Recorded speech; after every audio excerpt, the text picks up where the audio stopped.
नमस्कार, आदाब। मैं आपका अपना मित्र, कवि, शायर, नाटककार, कहानीकार, ब्लॉगर और सुधार के मार्ग का एक यात्री विक्रांत राजलीवाल, जो बीते 21 वर्षों से सुधार के मार्ग पर चलते हुए आज भी अडिग है।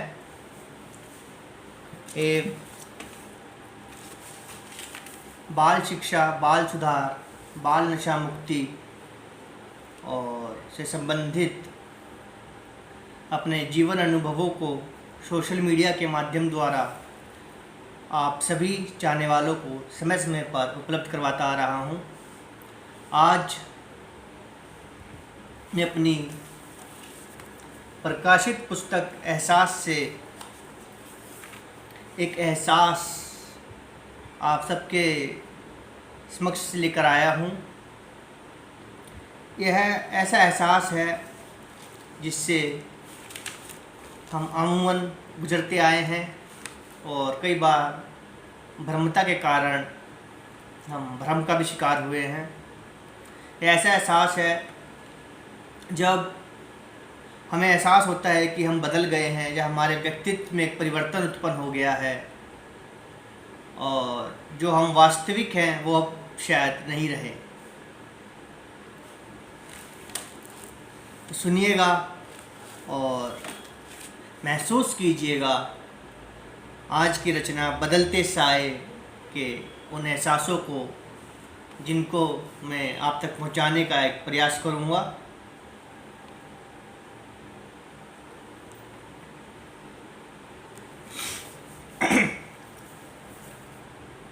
बदलते साए।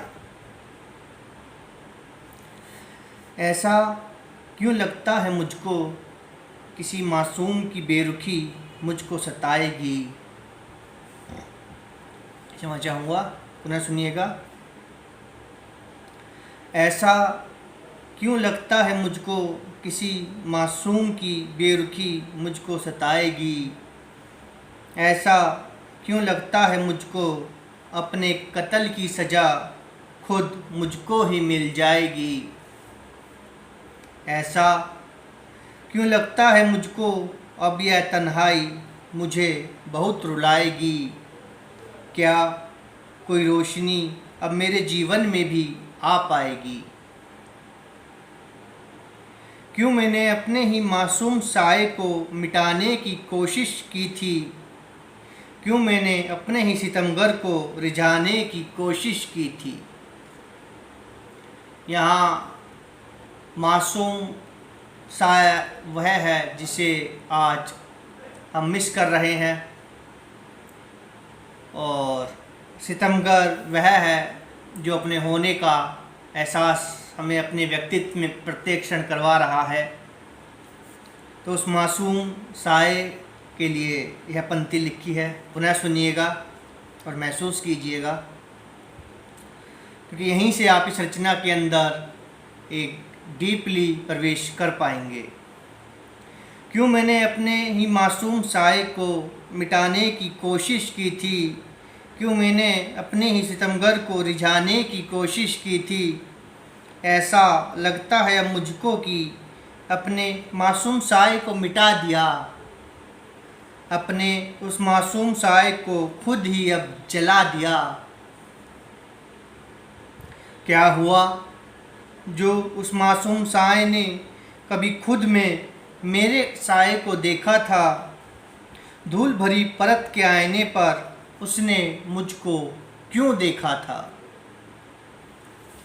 यह तड़प है कि उस मासूम साए ने मुझको क्यों देखा और ऐसा क्यों, यह भी आगे पता चलेगा आपको।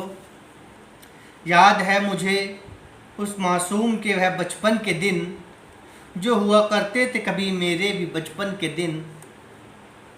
याद है मुझको उसकी खामोश आँखों में शोर सा रहता था हर पल। उसके धड़कते हुए दिल में एक मौन सा रहता था हर पल।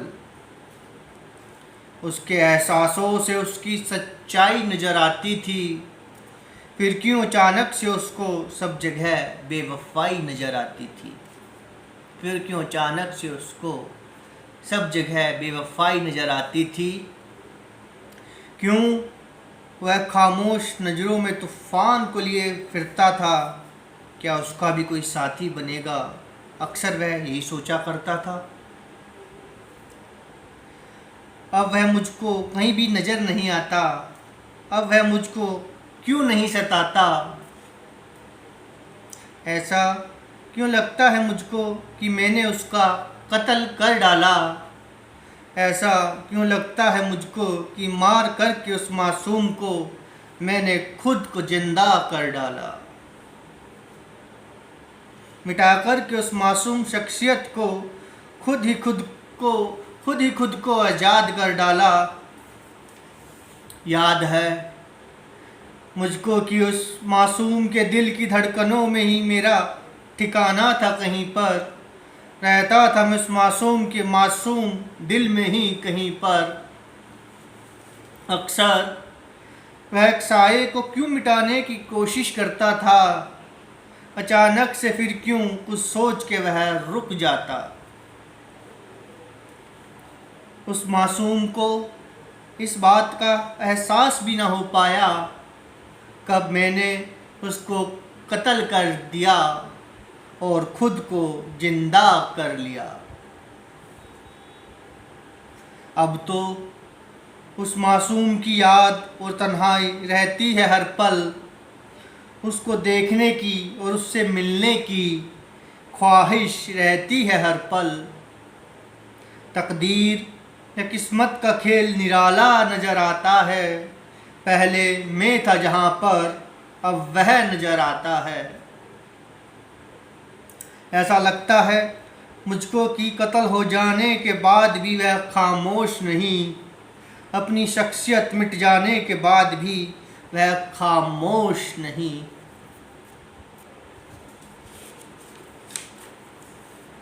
अब ऐसा लगता है मुझको जल्द ही एक और कत्ल हो जाएगा।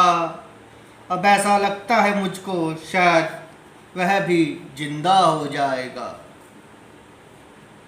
अब तो हर समय मैं यही प्रार्थना करता हूँ उसको उसके मकसद में सफलता मिल जाए, उसको अपनी खोई हुई धड़कनें फिर से मिल जाए। पर क्या वह फिर से जिंदा हो पाएगा या फिर जिंदा होने से पहले ही फिर से कत्ल हो जाएगा। मैं उसके साथ तो हूँ मगर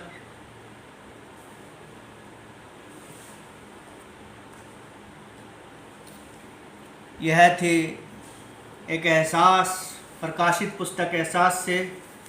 यह संयोग प्रकाशन घर शादरा दिल्ली द्वारा वर्ष 2016 में प्रकाशित करवाई गई थी।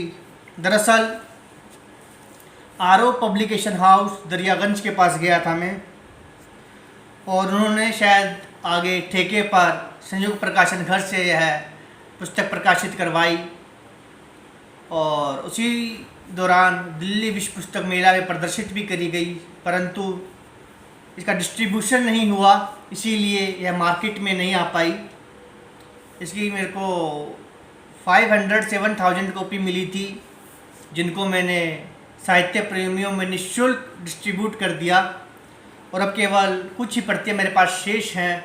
परंतु ऐसा विचार बना रहा हूं कि जल्द ही पुस्तक एहसास का संशोधित रूप पुनः प्रकाशित करवाऊं, उसको डिस्ट्रीब्यूट करवाकर पूरे संसार में जहाँ जहाँ भी हिंदी साहित्य प्रेमी हैं उन तक अपने एहसासों को पहुँचा पाऊँ।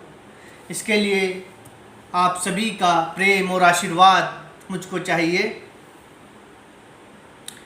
इसी के साथ आज्ञा दीजिए आपके अपने मित्र विक्रांत राजलीवाल को। धन्यवाद।